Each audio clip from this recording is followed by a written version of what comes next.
Now, the Good. question is, are people still abiding by that European way of seeing us, or have we grew up to appreciate our name and call ourselves by our own names? Let's go. We in Ghana, to be honest, those born by so-called elite or educated, they are running away from their African names. You know, they love to be called Peter or John or whatever, because like we were told, most of us were culturally bankrupt. We don't understand our culture, we don't appreciate it and all that. You know, I remember my own sons in the United States. I have four sons and two girls. All of them prefer to be called first name, which is biblical names, because that's what they wanted. Like I said, they are culturally bankrupt. Do you know that telling a story is one of the most powerful ways to connect with your audience? Do you know that the human brain processes story much more easily and quickly than facts and figure? Stories are a great way to engage your audience, get them interested in your products and services, and inspire them to take action. A good story will help you create more compelling content that can be shared on social media or through other channels. And it's not just about telling a compelling story, it's also about knowing how to tell it effectively. Now, do you want to better connect with your audience? Then join us on our online training class, Storytelling for Content Creators and Digital Entrepreneurs. Come to obehiair14.com/storytelling and learn how to leverage your storytelling skill to earn more as a content creator and digital entrepreneur. Storytelling is a powerful way to connect with your audience, so let's explore it together. See you in the class.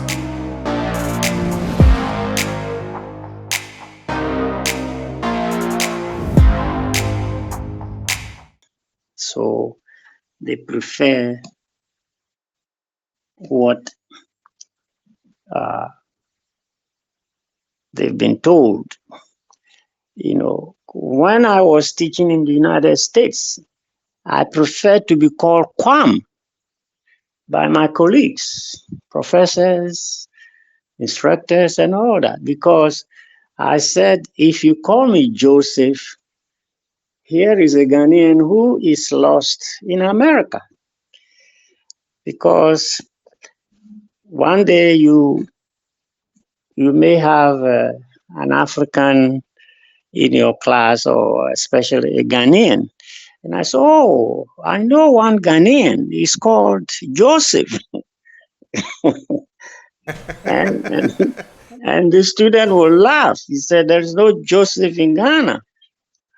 If the student actually is aware of the significance, the importance, the meaning of African names. So I refuse to be called Joseph. You can call me Quam, simple, Quarm, which also has a meaning, which I can't go into it because of our shortness of time. But in the Akan system of things, a baby, the moment the baby comes out, he cries out to show that he or she is ready to live. And the parents, the grandmothers who are all surrounding uh, the birth of the mother. They know that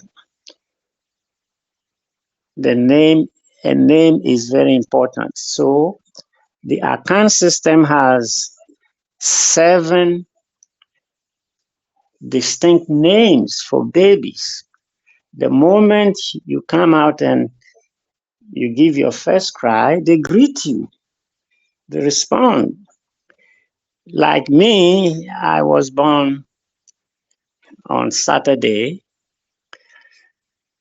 or my father gave me the name of his father or whoever. Then they call that name the name of birth. They call it Kwame. Welcome. Stay strong with us. Simple like that. And so we have all these names. Kwame is a Saturday born name. Kofi is a Friday name for males. And of course, Thursday, Wednesday, Tuesday, Monday, and Sunday. Anyway, so that's what it is. Right now, here in Ghana, we are going backwards. Nkrumah's name was Francis Nya Kofi, and then he changed it to Kwame Nkrumah. Kwame means a Saturday born baby. Nkrumah has also a meaning, and sometimes it's philosophical, sometimes it's religious, sometimes it's, pure experience from life. So that's what it is. All right, that's what it is. Yeah. Now, let's talk about the book, your book. Okay. Let's start by understanding what is the central message of the book. Okay. The title of the book is African Concepts of God, Human Being, and Society. 3 concepts. And God is the first one. In African society, if I'm not going to be uh,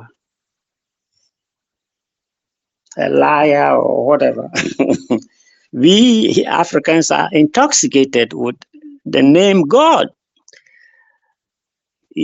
God, the omnipotent supreme God who created the universe in which we live.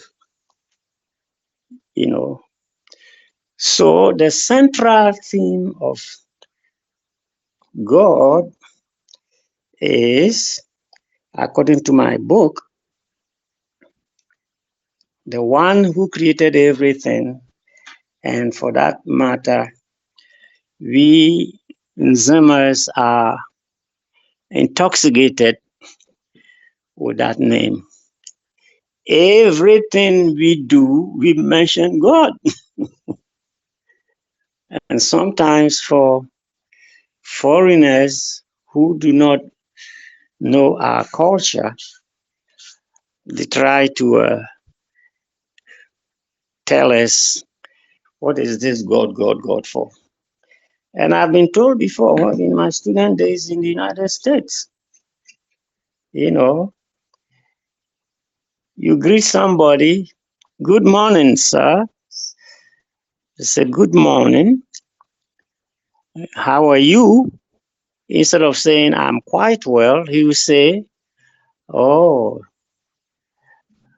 in the name of God, I am well. Thank God, I am well.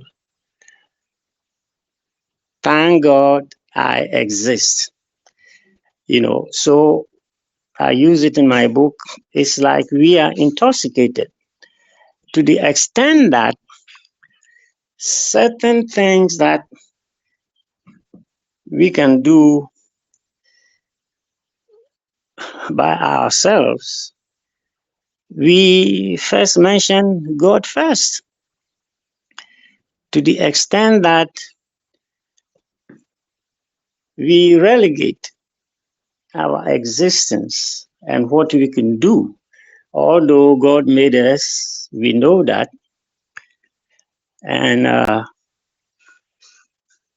gave us strength, mind, imagination, and all that, but we always relegate everything we do in life to God. It's more or less like what we can think, what we can do. Without God, we can't do it, you know. And so that's what it is. Now, God is a pure spirit. We haven't seen him or we haven't seen her, but the belief through our existence and all that is given to God. God is everything to us. God, the supreme being, is what makes our daily existence possible. And without God, we wouldn't be here. So, those who do not understand how the Nzima exists will make the Nzima a laughing stock. Why is it that always God, God, God, God? No, yes, always God, God. Right now, as I'm talking, I'm breathing, I'm walking, I am thinking, all is made possible through the blessings or through the existence of God.